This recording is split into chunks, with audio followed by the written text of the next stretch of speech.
It's late midnight. Maybe a trip gets booked. Not because she wants some grand adventure, but because she just desperately needs to get away. You know that feeling. She's lying there, wide awake, and her mind just will not shut off. It's replaying an email from Thursday. It's rehearsing the conversation for Tuesday that hasn't even happened. And it's stress testing every single thing that could possibly go wrong on Monday. And she has this one thought: if I could just get somewhere quiet, and maybe my mind would finally get quiet too. So she goes. She gets to the Cotswolds, and yeah, it's every bit as beautiful as the pictures. That honey-colored stone, these quiet little rivers, ancient hills all around. But the thing is, she isn't really there to see any of it. She came looking for external quiet, thinking it would fix a problem that was, well, profoundly internal. She has barely even put her bag down in the room when she checks her phone. And there it is, just 5 simple words from her manager. Can we discuss this Monday? That's all it says. But you know what? But that's all it takes for the storm inside to really kick off. And right away, the voice starts up.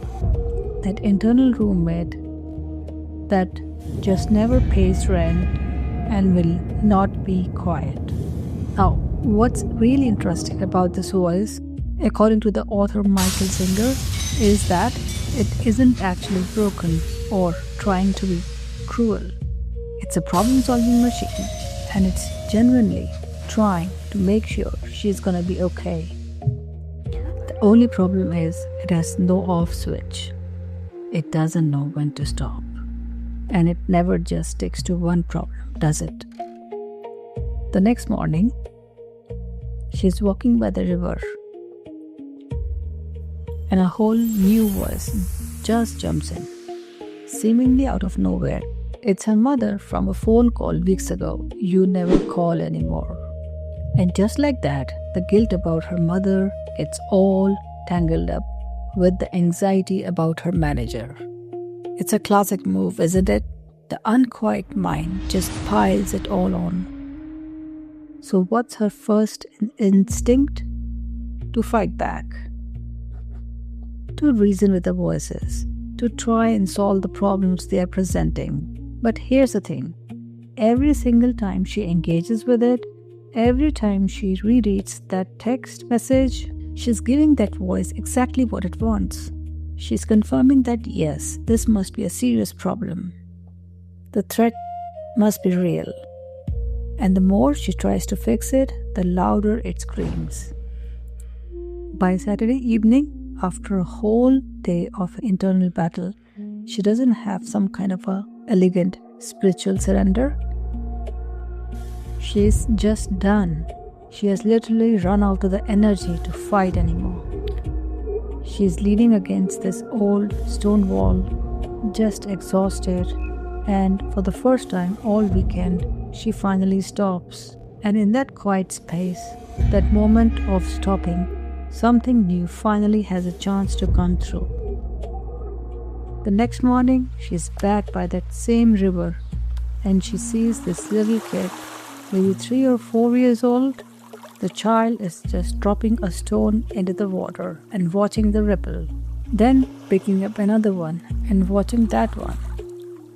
For that little kid, in that moment, nothing else in the entire world exists. There's no yesterday, there's no looming Monday meeting, there's just this stone, this water, this moment.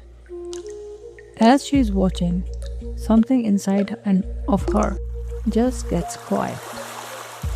A real question surfaces. When was the last time she was completely, totally absorbed in something? Anything without that second voice running its constant commentary. Without that background hum of anxiety running under every single experience. And she realizes she can't remember. Later that afternoon, she wanders into this old, tiny chapel. She's not religious, she's not there to pray. She's just sitting there in a pew, doing nothing. And she notices that the quiet in here, it's different from the quiet outside. It doesn't feel like an absence of noise.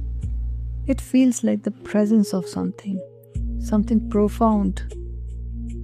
That night, back in her room, reading a book, that feeling she had by the river, that presence she felt in the chapel, they suddenly clicked. A teaching she stumbled across gave a name to all of it. These words from Michael Singer. They just laid out a completely new strategy.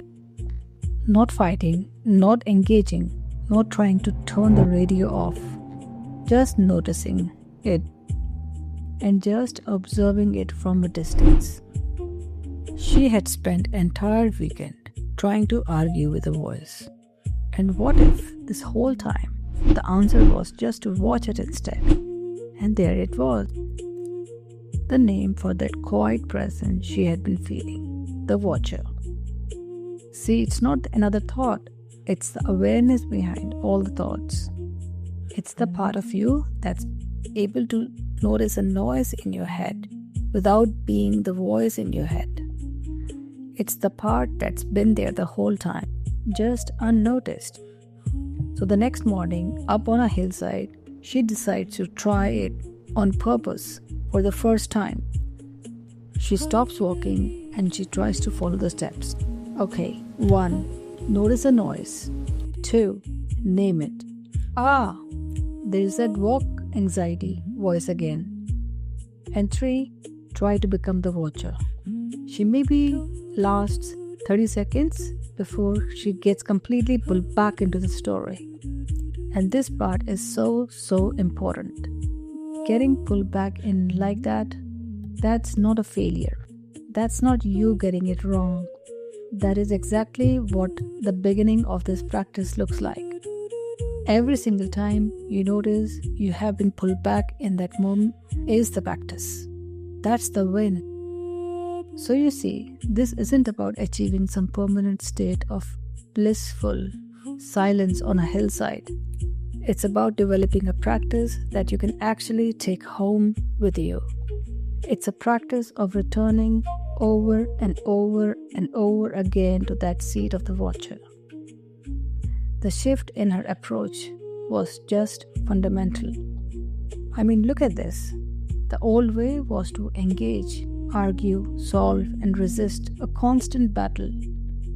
The new way is just to watch, to notice, to allow, to release. It's a total change from resistance to just pure, simple observation. So on the drive home, as the beautiful Cotswolds are disappearing from her rearview mirror, that work voice starts up again, right on schedule. But this time it feels different. This time she notices it as it's starting. She sees it arrive, almost as if it's a separate thing from her. Ah, she thinks, there it is. The voice doesn't magically vanish. That was never the point. But every time you step back and you choose to watch instead of engage, you withdraw a little bit of energy that keeps that whole narrative going. And over time, its grip just loses it. The thing that used to spiral inside you for hours now barely moves you at all. She may have found this in the Cotswolds, but she realized pretty quickly that the practice doesn't belong to quiet fields or ancient chapels. It belongs right in the middle of her actual life. It belongs to the meeting room, in the traffic jam, right in the middle of that conversation that isn't going well. The watcher isn't waiting for the perfect conditions. It's available to you, to all of us, right now. In the end, she didn't find the external peace that she was looking for that weekend. She actually found something infinitely more valuable. She didn't silence the noise. She found the one who was watching the noise, and that changes everything. So the question to leave you with is pretty simple. Who is watching your thoughts right now?